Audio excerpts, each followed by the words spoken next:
Convidamos a senhora Isadora Chini, gestora, produtora e curadora artística cultural, com foco em diplomacia cultural e intercâmbio cultural Brasil-Itália, para subir e apresentar a sua palestra 150 anos da imigração italiana no RS, diretrizes e mapa de eventos no RS, com a participação do professor Antônio Ruggero.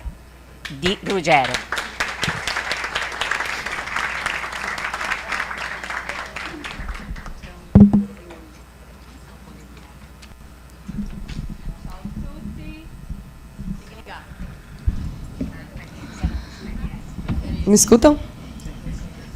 Andiamo al lavoro. 150 anos, empolgada com a força que eu vi aqui, acompanhei vocês durante a manhã e muito trabalho a fazer. Eu ouvia o Guilherme Pazin falando da nossa vocação para o turismo e eu, ao longo dos últimos 2, 3 meses, enquanto voluntária, procurei a presidente Cristina, como alguém que trabalha planejamento estratégico, senti que a gente não podia perder entre os dedos a possibilidade de cooperar e ter um calendário centralizado dos eventos. E, ao ver a quantidade de iniciativas das associações culturais, eu fiquei abismada. Então, o Pazin falava de vocação, eu entendi. E, se a gente se organizar, podemos ser muitíssimo efetivos, sobretudo se a gente colaborar em unidade de ação. Então, eu vou pedir para o professor Antônio de Ruggero, que faz parte também da Comissão dos 150 anos pela PUC, a dar uma introdução sobre a importância que é o Sesquicentenário para a gente. Na sequência, a gente vê a cartografia dos eventos. Muito obrigado, boa tarde a todos, buonasera a tutti.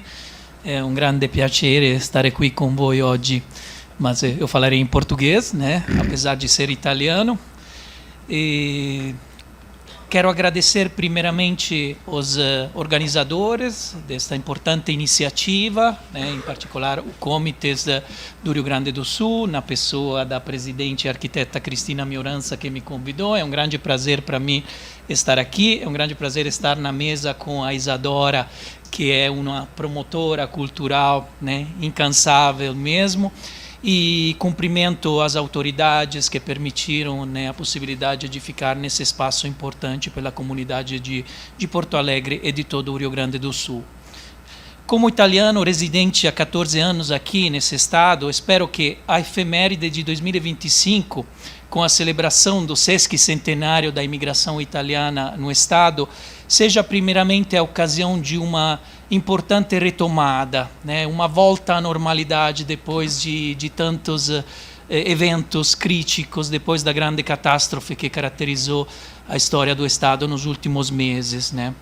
E que seja principalmente uma festa para os inúmeros, né? Hoje de manhã se falou a quantidade realmente grande de ítalo-descendentes, gaúchos ítalo-descendentes, que chegam a ser quase 1/3 da inteira população do Estado, né? Por parte de mãe ou de pai. Então, primeiramente, que seja uma festa para todos nós, né? Uma festa que represente também uma volta a uma vida mais tranquila, mais normal.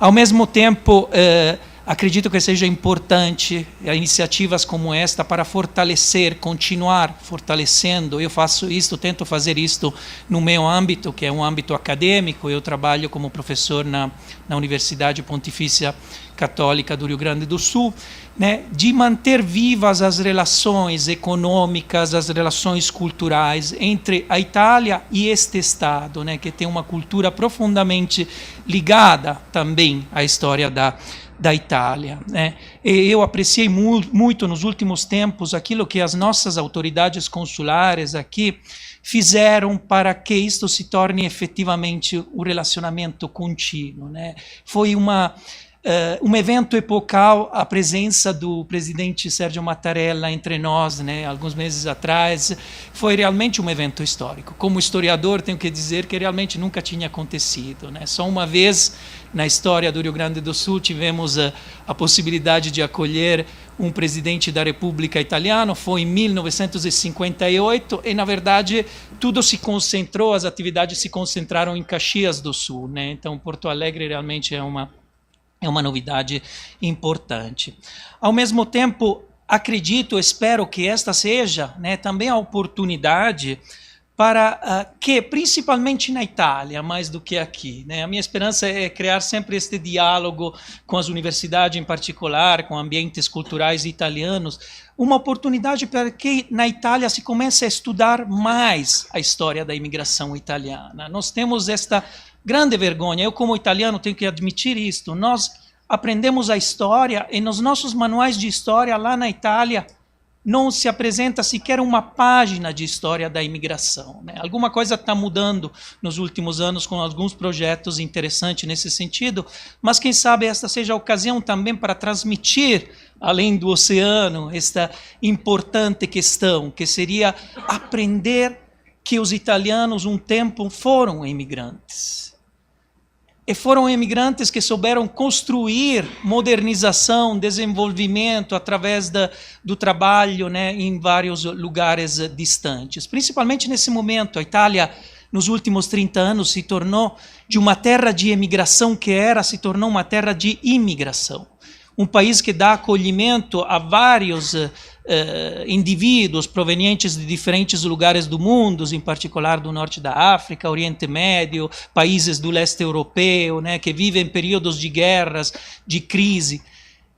E a Itália é o porto da Europa, né? Então muitas vezes é a entrada quase obrigatória para estes jovens, frequentemente jovens imigrantes. E a política italiana muitas vezes teve dificuldade em lidar com estas questões, né? E na Itália se transmitiu muitas vezes um discurso, uma narrativa um pouco negativa em relação à imigração, no sentido que não sempre é representada como uma oportunidade ou também como uma oportunidade. Muitas vezes se vê o lado negativo.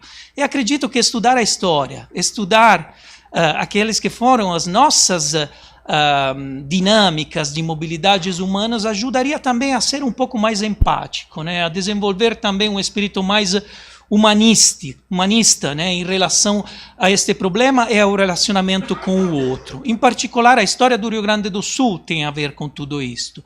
O Rio Grande do Sul é talvez o estado do Brasil mais multicultural, né? Claro, São Paulo também, mas em linha geral nós podemos dizer realmente que esta experiência migratória dos europeus, mas também de asiáticos, também povos provenientes de outras regiões do mundo, principalmente no século XIX, né, foi uma experiência que gerou um verdadeiro laboratório de multiculturalismo, eu diria, né? Também como professor universitário, muitas vezes nós lidamos com os nossos grupos de pesquisa sobre estas questões para tentar mostrar que o Rio Grande do Sul oferece uma história muito rica em termos de reflexões sobre multiculturalismo, né? Então, fazer que a data dos 150 anos se torne uma data que deixe alguma coisa efetiva, que não seja só uma vitrine, assim, para exibir os nossos trabalhos, as nossas ideias, mas que se torne algo que realmente deixe alguma coisa profundamente dentro da sociedade gaúcha, né? A data de 1875, também nós italianos às vezes criamos um pouco de confusão, né? Nós acabamos, ou estamos celebrando até hoje, os 150 anos da imigração italiana no Brasil, né? No país total, e estamos preparando aqui no Rio Grande do Sul as celebrações dos 150 anos do estado do Rio Grande do Sul. Na verdade, eu teria feito uma única data, a minha ideia teria sido aquela de ter uma única data, porque acredito que realmente a data de 1875 representa muito bem o início de processos massivos, né, de acolhimento de italianos, mais do que 74. 74 foi uma data de um evento local, né, que não foi ligado a políticas de Estado, que foi ligado mais a um particular, né, a expedição Tabaque no Espírito Santo. Então, na minha opinião, realmente, 1875 teria sido uma data para unificar um pouco a ideia da imigração, da história da imigração italiana no Rio Grande do Sul. Mas nós salientamos a importância no nosso estado, estamos aqui, estamos celebrando a imigração aqui, E acredito que realmente o Rio Grande do Sul também tenha peculiaridades interessantes, porque nós celebramos 1875 como o início de um processo de massa, e é justo que seja esta data escolhida, mas ao mesmo tempo não podemos ignorar que a imigração italiana, comunidades de italianos, já estavam presentes no Rio Grande do Sul nos anos anteriores. E esta é uma peculiaridade interessante, porque, por exemplo, Paraná e Santa Catarina não têm, sendo estados fortemente influenciados pelo processo de colonização, mas eles não têm como estado uma imigração urbana tão forte como, por exemplo, o Rio Grande do Sul tem. O Rio Grande do Sul é um estado de fronteira, né, com a Argentina e com o Uruguai, e já antes de 1875 nós temos comunidades relativamente fortes e relativamente numerosas de italianos, por exemplo, em várias cidades das fronteiras. A primeira associação de mútuo socorro italiana do Rio Grande do Sul foi fundada em Bagé, em 1870, no final de 1870, então antes dos processos de colonização. A segunda em Santana de Livramento, depois Pelotas, e todas essas cidades, pequenos centros urbanos, tanto da fronteira uruguaia como da fronteira argentina, vantam, né, têm uma história parecida com isso. Então eu gostaria que esta data seja uma data simbólica, é justo ter uma data simbólica, lembrando, porém, que esta data tem que representar todos os ítalo-descendentes de todo o Rio Grande do Sul, tanto dos âmbitos coloniais como dos âmbitos mais urbanos. Mas é claro que a colonização agrícola foi a dinâmica que mais se tornou incisiva em termos numéricos e em termos também de desenvolvimento econômico, né? A partir já dos anos anteriores, já a partir de 1867, se cria uma legislação ad hoc, né, que envolvia a possibilidade de pagar a viagem para os imigrantes que desejassem chegar da Itália, através de uma ação do governo imperial, em conjunto com as províncias, nesse caso com a província do Rio Grande do Sul, para chamar, para organizar, para dirigir grandes fluxos de imigrantes italianos no Rio Grande do Sul. A legislação se faz antes e os grandes processos de mobilidade começam realmente em 1875. Todos lembramos as primeiras 3 famílias que se tornaram um pouco símbolo desse início de processo, as famílias Radaelli, Crippa e Sperafico, que chegaram em Nova Milano na época, na verdade Farroupilha, hoje em Caxias do Sul. Foram políticas populacionistas. O Rio Grande do Sul, no começo do século XIX, em 1824, quando começou a imigração com os alemães, o Rio Grande do Sul tinha uma população de 100 mil habitantes. Um estado que é grande quase quanto a Itália. A Itália tinha 27 milhões naquela época e o Rio Grande do Sul tinha 100 mil habitantes. Quando começaram a chegar os italianos, 50 anos depois, a população era de mais ou menos 400 mil habitantes. Muito pouco em relação ao tamanho do Estado. Então, foi uma escolha política, foi uma escolha dirigida, principalmente para a região norte do Estado do Rio Grande do Sul. Foi traçada uma linha quase na metade do Estado e a colonização teve seus reflexos na parte setentrional, na parte a norte do Rio Grande do Sul. O Rio Grande do Sul, naquele momento, desejava criar comunidades agrícolas que fossem sedentárias para reconstruir uma sociedade e uma economia que não fosse baseada exclusivamente na pecuária. Eu digo sempre aos meus alunos que, na minha opinião, foi uma reforma agrária importante, talvez uma das principais reformas agrárias que tivemos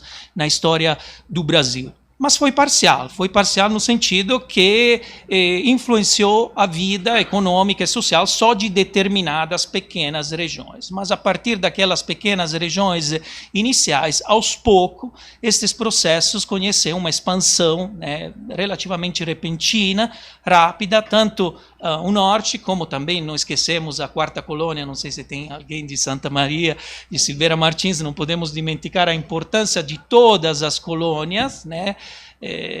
que caracterizaram a chegada, né, que possibilitaram as chegadas de muitos imigrantes. Foi, então, um projeto político devido também a uma exigência que o Estado tinha, né, de ter um mercado interno abastecido, depois das crises várias que derivaram principalmente da Revolução Farroupilha, do período terrível que foi aquela década de 1835 até 1845.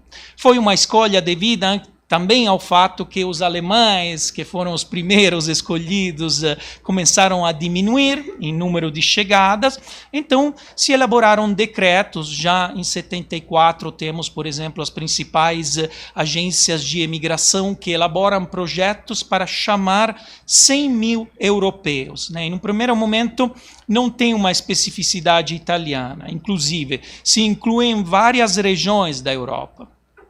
Mas se sublinhava que existia a possibilidade de dar acolhimento a italianos que fossem, porém, do norte, ou seja, também a escolha das regiões da Itália de onde se privilegiava a imigração. Por quê? Porque os italianos do norte, até 1866, até os processos da unificação italiana, a região do Vêneto, assim como da Lombardia, do Trivêneto, Friuli, Venezia Giulia, e as regiões que mais caracterizaram os fluxos migratórios no sul do país, era dependente diretamente da Áustria, né? A cultura do norte da Itália era uma cultura muito parecida com a cultura alemã.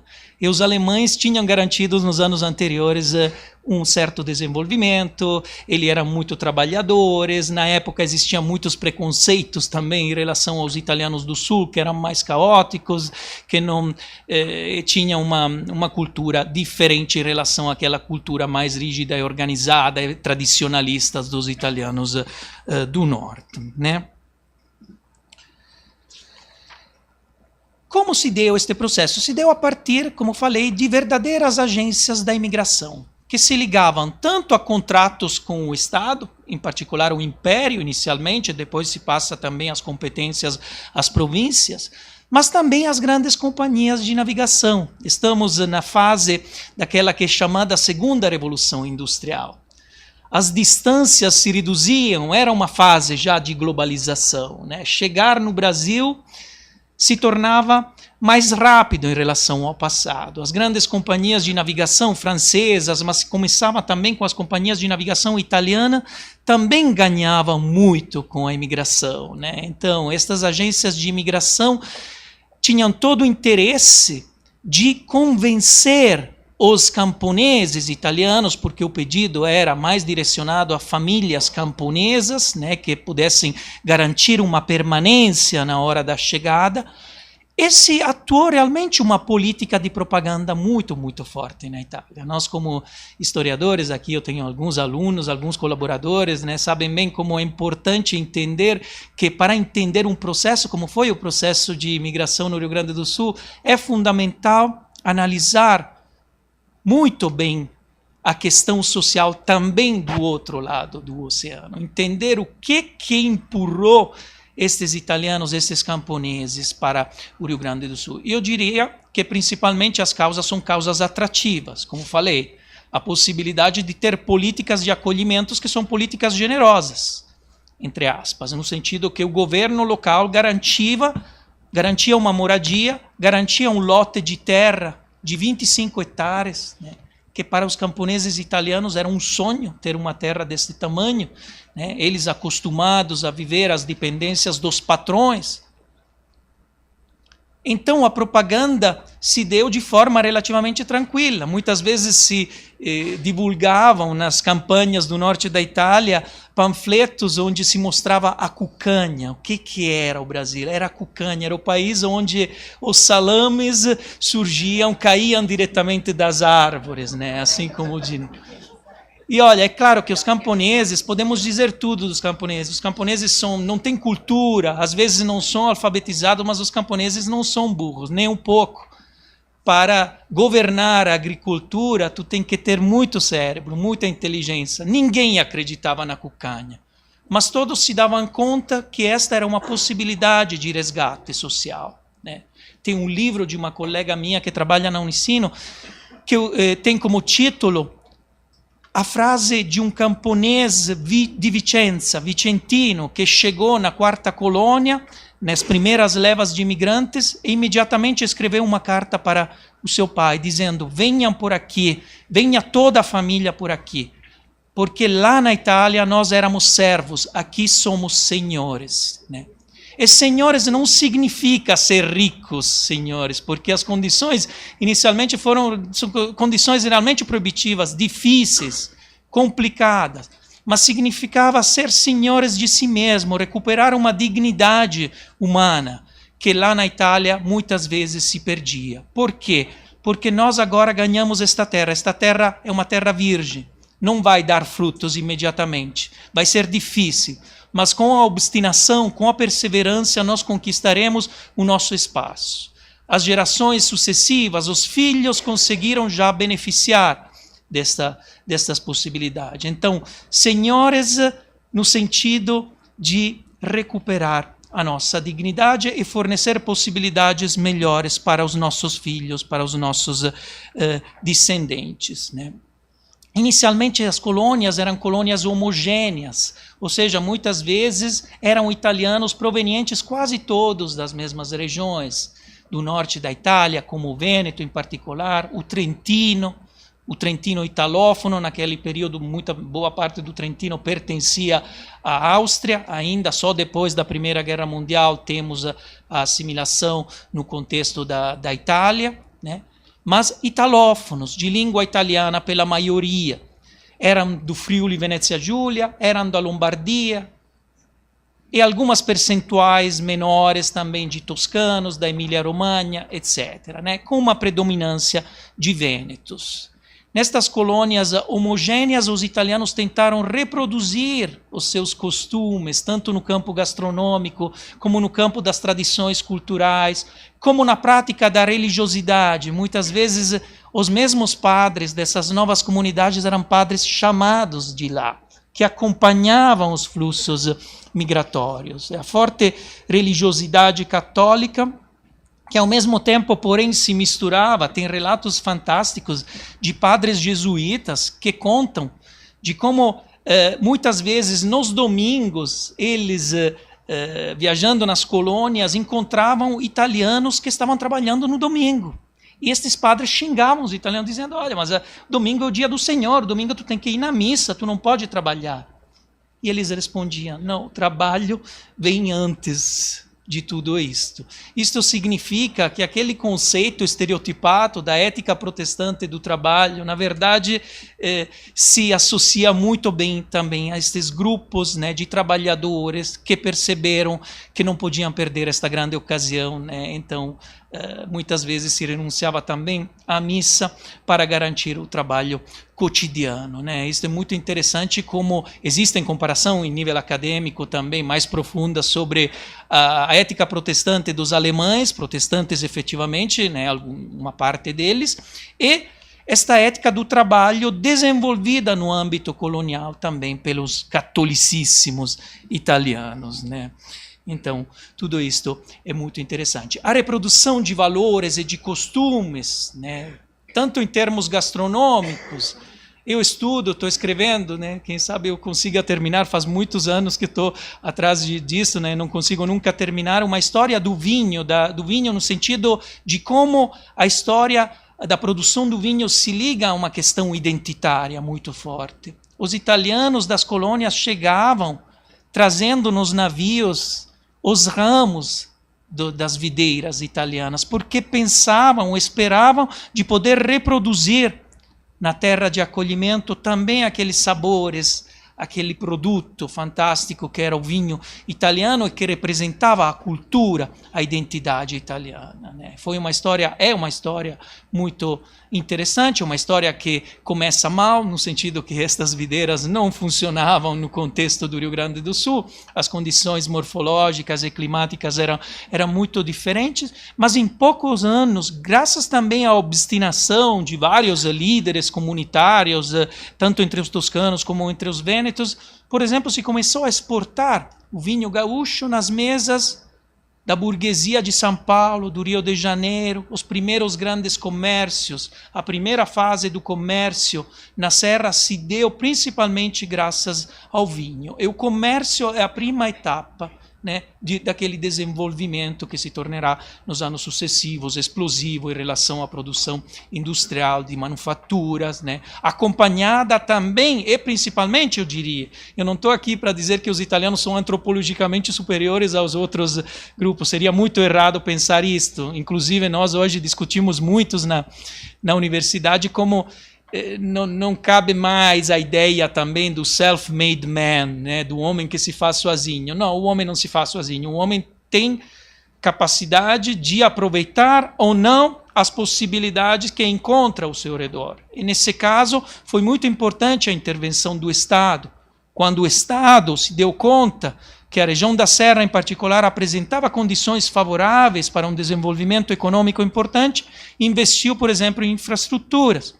A ferrovia que chega em Caxias em 1910 é fundamental para acelerar este processo virtuoso de desenvolvimento econômico. E os mesmos italianos, como falei, em colônias relativamente homogêneas, tiveram a capacidade de fazer sistema, se fala hoje, né? Se utiliza muito esta expressão, de fazer sistema no sentido de criar instituição de proteção, cooperativismo, por exemplo, associação de comércio, né, que não sempre funcionaram bem, mas aos poucos criaram sim as condições porque Caxias do Sul se tornasse em pouco tempo o terceiro polo industrial do Brasil, né, com um desenvolvimento que quem observa, principalmente lá na Itália, que estuda a história econômica, tem professores, na Sapienza, por exemplo, tem uma colega que estuda, realmente parece um milagre econômico, parece um modelo que deveria ser exportado, né, muitas vezes, para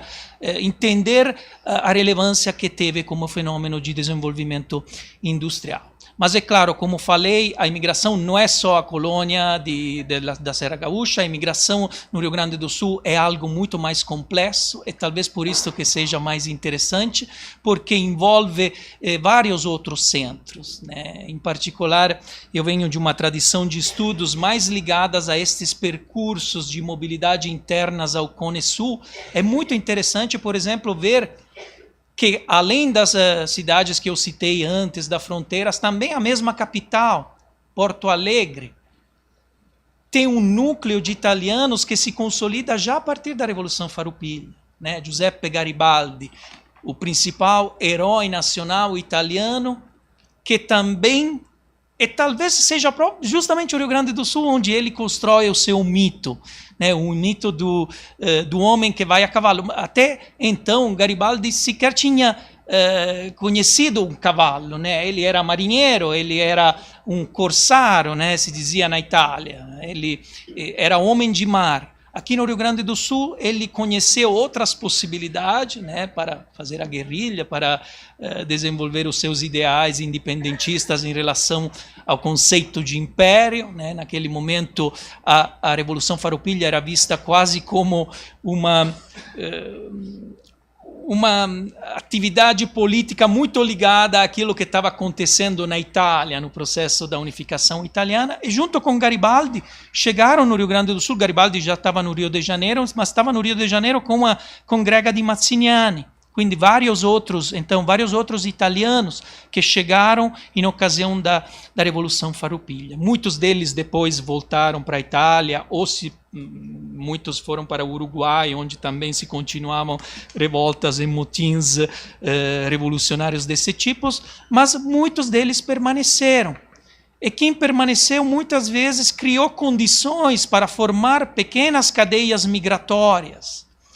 Tem um marmorista de Porto Alegre, um dos primeiros marmoristas italianos de Porto Alegre, que se chama Adriano Pitanti, que chega na década de 60 do século XIX, e ele chega depois de ter conversado com Garibaldi. É o mesmo Garibaldi que tinha falado muito bem do Rio Grande do Sul, das possibilidades que determinadas realidades ofereciam no Rio Grande do Sul. O mesmo Garibaldi se torna presidente honorário da primeira associação italiana do Rio Grande do Sul em Porto Alegre, primeira associação italiana em Porto Alegre, em 1877, a Vittorio Emanuele II. Né? Poucos anos antes de falecer, ele é presidente de uma associação italiana aqui em Porto Alegre. Né? Então, as primeiras cadeias migratórias desse tipo, que aos poucos se fortalecem, também em virtude daquela mobilidade interna ao Cone Sul, como falei.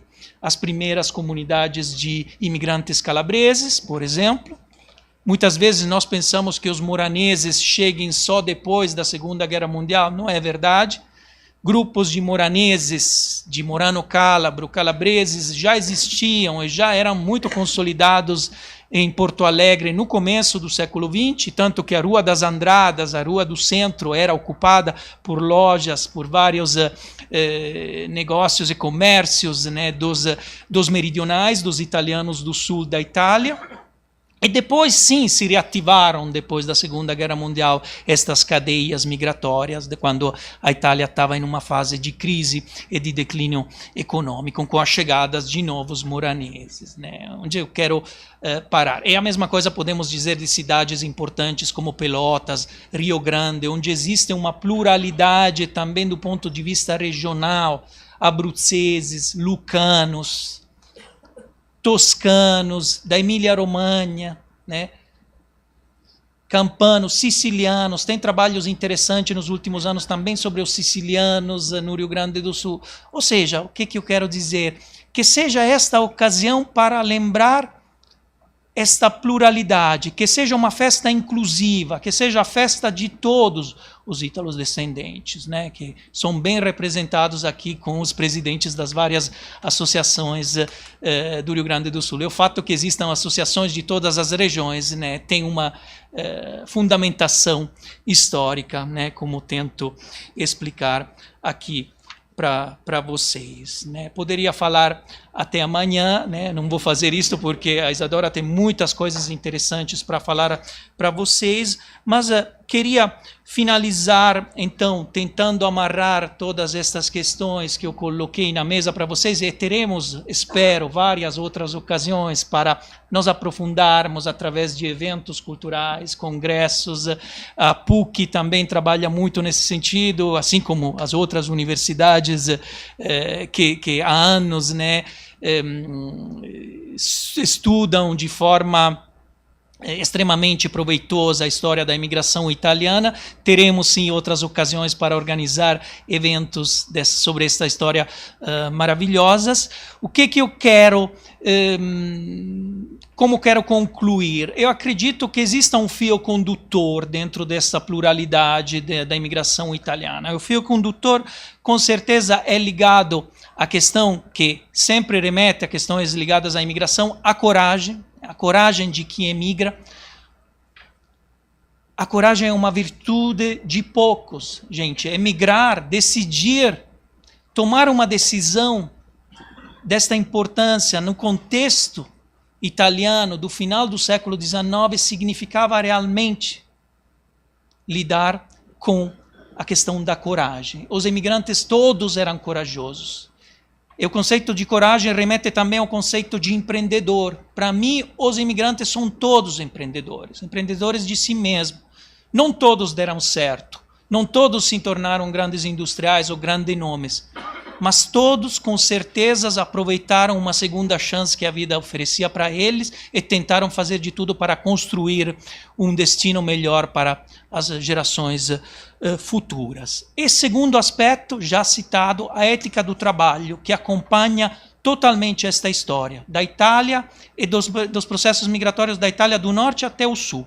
Todos os imigrantes italianos, não teriam sido os imigrantes caso contrário, acreditavam na força do trabalho, expressaram esta força do trabalho dentro de uma lógica de perseverança, né, muito, muito forte, eu diria de resistência, né? Hoje em dia se fala muito resiliência, esta palavra nova que é utilizada. Eu falo ainda a palavra resistência, que para mim é fundamental, e é fundamental pensando principalmente ao contexto do que este termo significa na história do meu país, a história da Itália. E os imigrantes foram os primeiros que resistiram e foram os primeiros que fizeram uma revolução silenciosa no contexto italiano. Pena que não sempre na Itália se lembre esta história, mas acredito que a partir dos últimos anos já as coisas estejam mudando. E para concluir agora realmente, né, eu quero citar algumas frases de um imigrante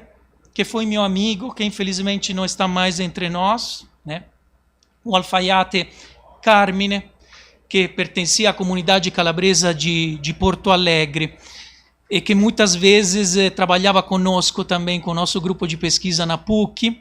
Foi publicado um livro onde eu tentei dar a voz aos migrantes do Rio Grande do Sul, alguns imigrantes, e nesse caso o Carmine era uma liderança étnica, pode ser chamada, era um grande mediador cultural, que fazia um trabalho de grande importância, de esforço de relacionamento entre a Itália e o Brasil, né? E ele, talvez na sua simplicidade como pessoa, era muito simples, mas era muito profundo ao mesmo tempo. E ele disse para nós uma vez: o imigrante italiano tem uma coisa boa, ele se adapta ao país onde ele vai e se integra. Ele tem esta facilidade italiana de se integrar. Agora eu, quando vou para a Itália, eu sou brasileiro. Porque se alguém fala mal do Brasil, Deus me livre, eu brigo. Se alguém fala mal da Itália aqui, eu também brigo. Então eu me integrei, como se integraram todos. Muito obrigado.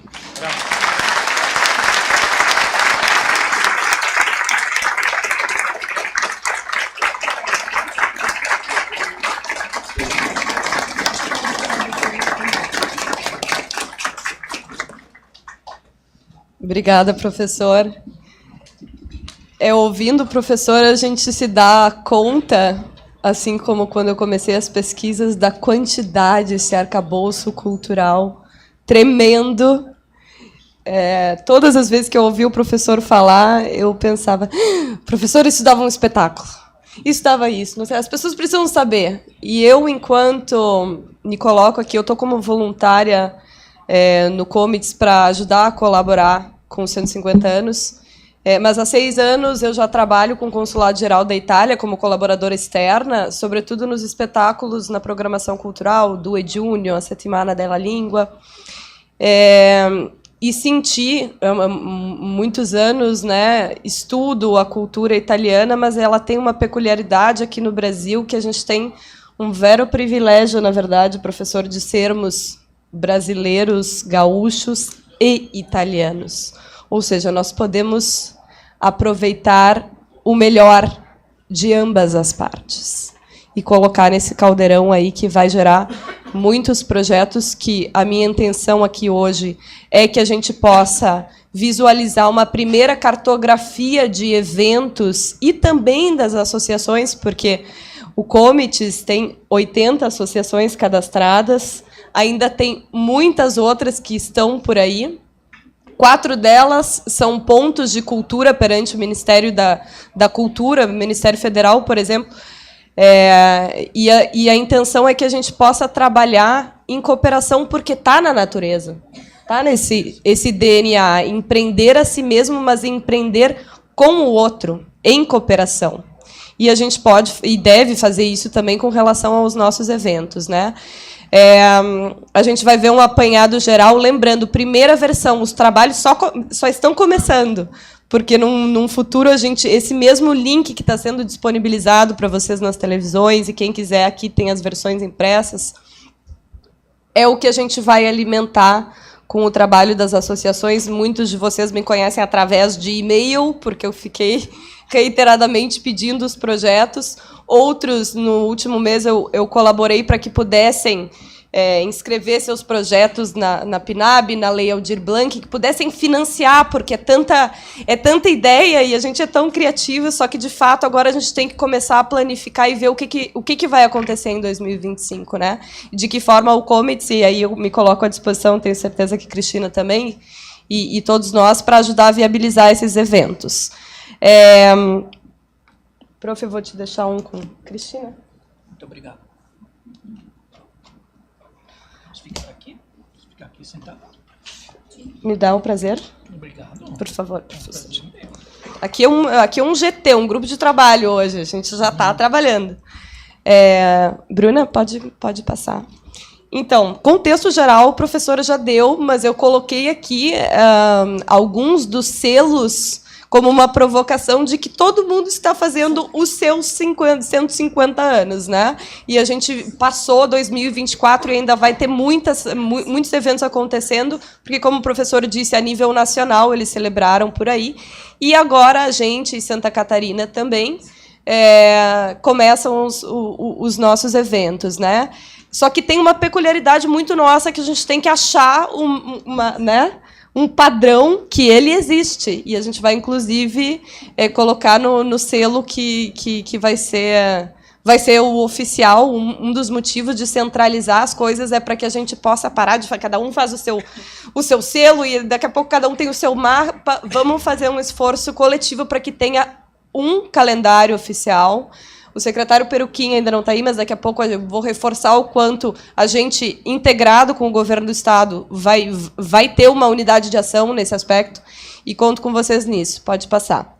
A provocação é que, há um mês atrás, Santa Catarina lançou o seu, em grande estilo, e a gente vai, na sequência, fazer o nosso. Vamos lá. Eu, como trabalho com planejamento estratégico, acho que é importante a gente botar a mão na massa e planificar alguns objetivos.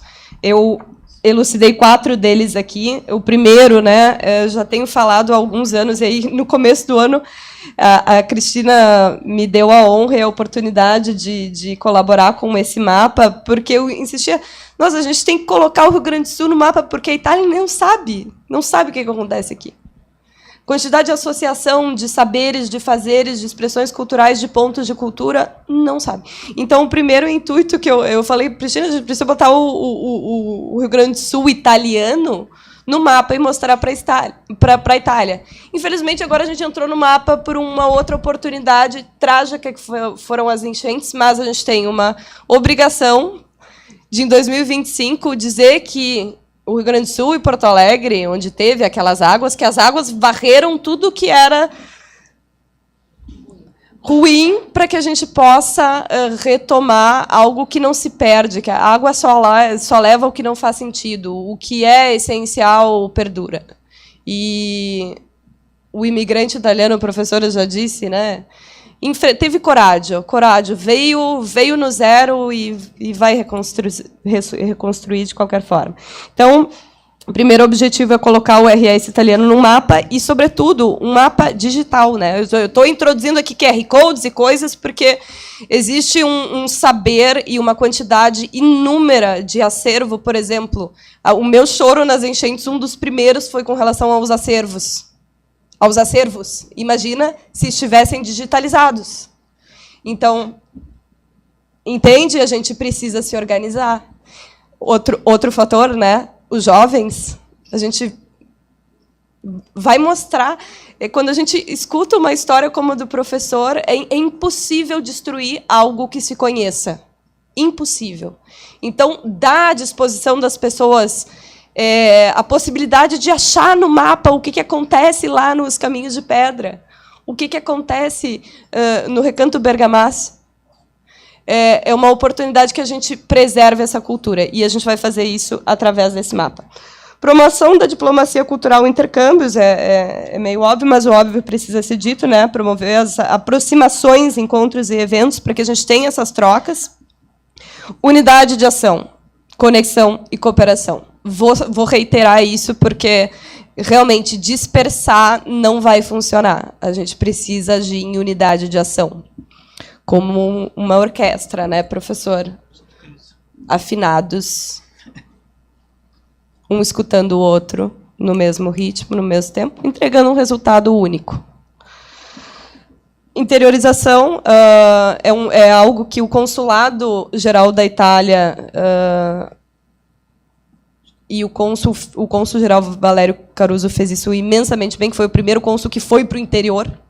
Inclusive, um dos eventos que a gente vai ver daqui a pouco, ele vai ser feito no dia que celebra 1 ano que o Valério Caruso esteve lá, que é olhar para o interior do Estado, né?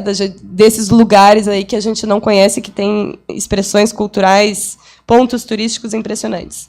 Alguns objetivos específicos. O recadastramento das associações é importantíssimo. Se vocês conhecem alguma iniciativa, mandem, porque é a forma como a gente tem de ter acesso a esses dados e métricas, né? Sem os dados, a gente não consegue fazer nada. Então, é isso que está sendo feito, o mapeamento que vocês vão ver agora é uma versão 1.0. Promover e publicar um único calendário, estamos em unidade de ação com o Governo do Estado para isso. Capacitação. Nós vamos realizar, com o apoio do Comits e de mim mesma, oficinas de capacitação, de elaboração de projetos, comunicação e marketing, porque é muito necessário que uma ideia se viabilize no tempo e espaço, com planejamento estratégico, com cronograma, com prestação de contas, porque tem muito dinheiro na mesa que não está sendo captado. Ou seja, na semana passada fiquei madrugadas aí com algumas pessoas, né, fazendo projetos para colocar num edital que tinha viabilidade de fazer. Só que tem que planificar e tem que saber aonde ir. Então, vamos sair daqui com uma data, Cristina. Oficinas para elaboração de projetos, né? E comunicação, porque a gente precisa saber chegar nas pessoas, sobretudo no público jovem. Enfim, chegar nas pessoas é o que importa. Não adianta fazer algo e ficar no baú, né? Lançamento do selo comemorativo também já introduzi. Vamos fazer isso. Objetivos de longo prazo. E aí, as minhas colegas, me desculpem se eu sou utópica, mas eu ainda acredito no Instituto Italiano de Cultura, nem que leve 10, 15, 20 anos.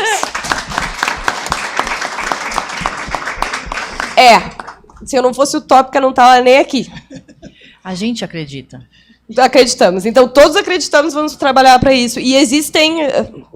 A Stefânia pode falar dos meios políticos e dos burocráticos, mas a gente pode se conectar mais com o que a Itália espera também dos institutos italianos de cultura, e, num segundo momento, na apresentação, a gente vai ver isso. Promover a língua italiana, além de preservar o italiano, promover a língua italiana, porque ser italiano não é ter um passaporte italiano, né? E a Itália tem feito muitos... Depois a gente vai falar de turismo de raízes, né? Mas é realmente um processo identitário que eu vou ter um passaporte, eu vou lá no consulado pegar, eu vou falar grazie, não vou falar gracias, né? E acontece, gente. E acontece. Muito. Frente parlamentar. Eu não vejo o Pazin, mas eu vejo o assessor e tenho certeza que vai transmitir. A importância, né, da gente... A gente tem uma representação tremenda. Imagina a força política. O Pazin falou mais cedo, né, a quantidade de adesão aí da frente parlamentar, e que ela não seja um fogo de palha, que ela tenha consistência, inclusive nas trocas de gestão, né, que ela perdure. E a conexão Poa-Roma.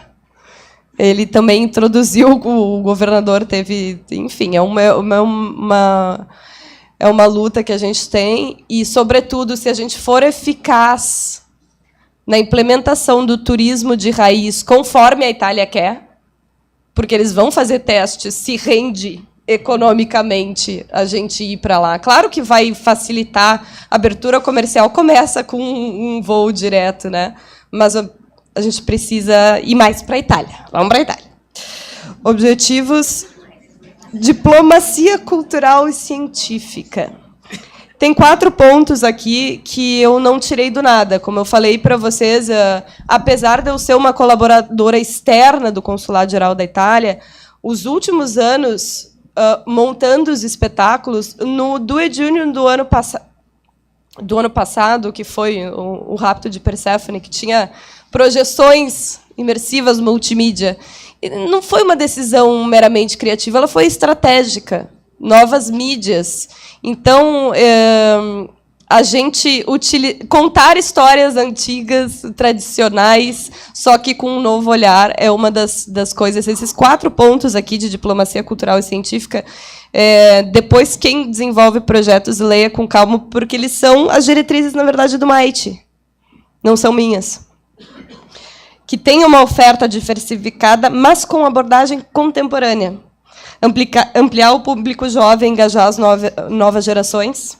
Intercâmbios universitários de diplomacia científica, isso é muito importante, também está na natureza do italiano e o nosso aqui, porque o empreendedor, ou falar de empreendedorismo, sustentabilidade e inovação, não é só sobre tecnologia, né? É pensar diferente, é prover soluções. A gente tem plenas condições, né, com a criatividade que se tem, e com uma herança, por exemplo, que remonta... Eu sou suspeita para falar, mas eu diria o Renascimento, né, Silas? Eu sou toscana e eu sou na Toscana. Isso aí. O Renascimento, com a diferença de que Leonardo, que era científico e também artista, estava lá num processo muito mais individual do que professor. Eu diria que agora a versão 2.0 é Leonardo para além, trabalhando com os outros, né? Porque o nosso momento é muito mais cooperativo. Utilizar ferramentas digitais na promoção e integração. Isso é absolutamente fundamental. Como eu disse para vocês, eu fiquei abismada com a quantidade de acervos que tem e com a quantidade de dados que tem que não estão em lugar nenhum. Eles só passaram a existir porque eu liguei para alguém e descobri que tinha lá no porão. Então, assim, é absolutamente fundamental que a gente leve a sério esse processo. Primeiro, para não perder as coisas.